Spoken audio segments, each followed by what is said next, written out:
नमस्कार, मैं हूं प्रियांशी श्रीवास्तव।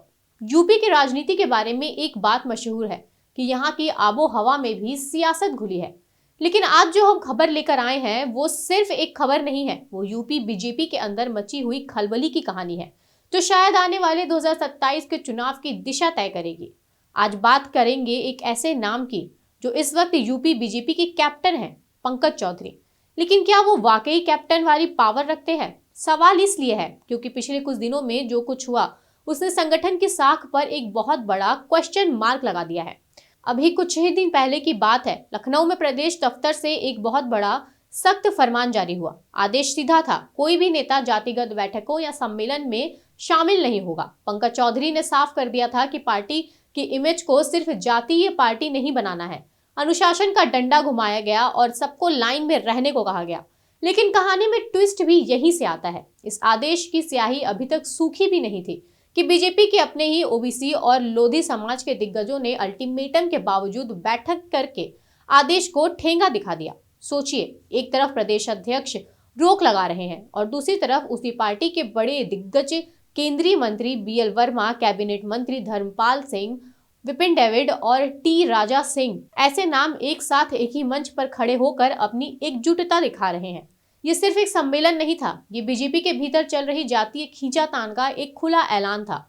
अब यहाँ सबसे बड़ा सवाल पंकज चौधरी की साख पर उठता है। अभी कुछ दिन पहले ही जब कुछ ब्राह्मण विधायकों ने अपनी बैठक करने की कोशिश की थी तो उन पर कार्यवाही की गाज गिरी थी। लेकिन यहाँ तो केंद्रीय मंत्री और कैबिनेट मंत्री खुद मंच पर बैठे थे। पब्लिक और पार्टी के कार्यकर्ताओं के बीच अब ये चर्चा तेज हो गई है कि क्या पंकज चौधरी के नियम अलग अलग जातियों के लिए अलग अलग हैं? जब ब्राह्मणों पर कार्यवाही हुई तो इन समाजों के इतने बड़े आयोजन पर चुप्पी क्यों साधी गई?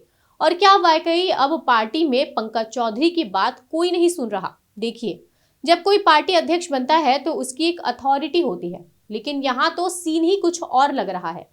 ओबीसी और लोधी समाज के नेताओं ने जो बैठक की वो कोई छिप कर नहीं की गई। बकायदा होर्डिंग लगे, सोशल मीडिया पर ढिंढोरा पीटा गया और सब कुछ पंकज जी के नो ऑब्जेक्शन वाले आदेश के खिलाफ हुआ। ग्राउंड रियलिटी ये है कि बीजेपी के भीतर अब कई पावर सेंटर बन गए हैं। हर बड़ा नेता अपनी जाति का मसीहा बनना चाहता है। उन्हें लगता है कि अगर वो पंकज चौधरी की बात मानकर चुप बैठ जाएंगे तो 2027 में उनका टिकट कट सकता है या उनका कद छोटा हो सकता है। तो सवाल ये उठता है कि क्या पंकज चौधरी सिर्फ कागजी शेर बनकर रह गए हैं? क्या संगठन पर उनकी पकड़ ढीली हो गई है? मगर इस पूरे मामले में सबसे कड़वा सवाल ये है कि क्या इन बागी नेताओं को ऊपर से किसी का हाथ मिल रहा है? बीएल वर्मा और धर्मपाल सिंह जैसे मंझे हुए खिलाड़ी बिना किसी गुप्त इशारे के प्रदेश अध्यक्ष के आदेश को कचड़े के डिब्बे में नहीं डालेंगे। इसका मतलब साफ है, पार्टी के भीतर एक ऐसा गुट तैयार हो गया है जो पंकज चौधरी को फेल साबित करना चाहता है। पंकज चौधरी आज संगठन के उस चौराहे पर खड़े हैं जहां वो आदेश तो देते हैं पर उसे लागू करवाने की ताकत नहीं रखते।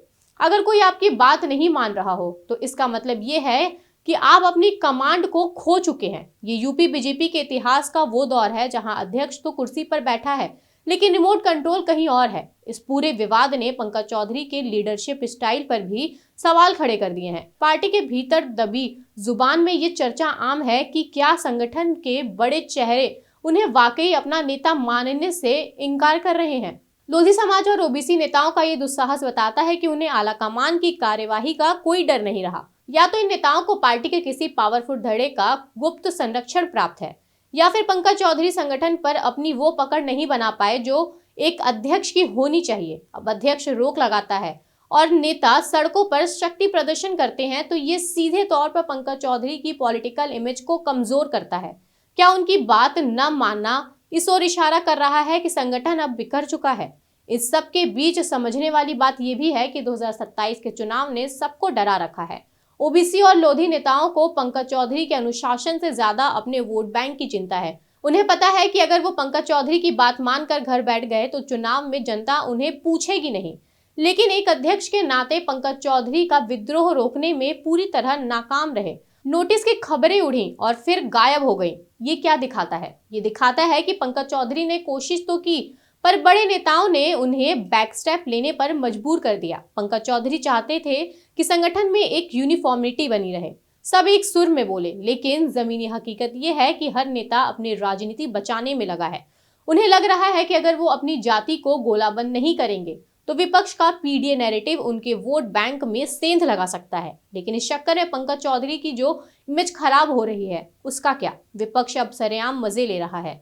वो कह रहा है कि जिस पार्टी में अध्यक्ष की बात कोई नहीं मानता वो प्रदेश क्या संभालेंगे। ये एक ऐसा नेगेटिव नैरेटिव है जो बीजेपी के लिए साइलेंट किलर साबित हो सकता है। आज की हकीकत ये है कि यूपी बीजेपी में पंकज चौधरी एक ऐसे कैप्टन है जिसकी टीम उनके ही खिलाफ मैच फिक्स्ड कर रखी है। ऐसे में कई बड़े सवाल खड़े होते हैं कि क्या पंकज चौधरी अब कोई बड़ा एक्शन लेंगे? क्या उन नेताओं को नोटिस भेजा जाएगा जिन्होंने अनुशासन तोड़ा है? ईमानदारी से कहूं तो ये बहुत मुश्किल लग रहा है, क्योंकि अगर पंकज चौधरी ने एक्शन लिया तो ओबीसी और लोधी समाज नाराज हो सकता है, और अगर एक्शन नहीं लिया गया तो उनकी रही सही साख भी मिट्टी में मिल जाएगी। अब जाते जाते एक बात सोचिएगा कि किसी भी संगठन की मजबूती उसके लीडर के भरोसे होती है। अगर यूपी बीजेपी के अध्यक्ष की बात उनके अपने ही साथी नहीं मान रहे हैं तो इसका इम्पैक्ट आने वाले दिनों में और भी खतरनाक हो सकता है। क्या ये गुटबाजी बीजेपी को 2027 के महासंग्राम में भारी पड़ेगी या फिर पंकज चौधरी अपनी खोई हुई साख वापस पालेंगे? ऐसे ही बड़े मुद्दों पर बात करने के लिए बने रहिए हमारे साथ। तब तक के लिए धन्यवाद।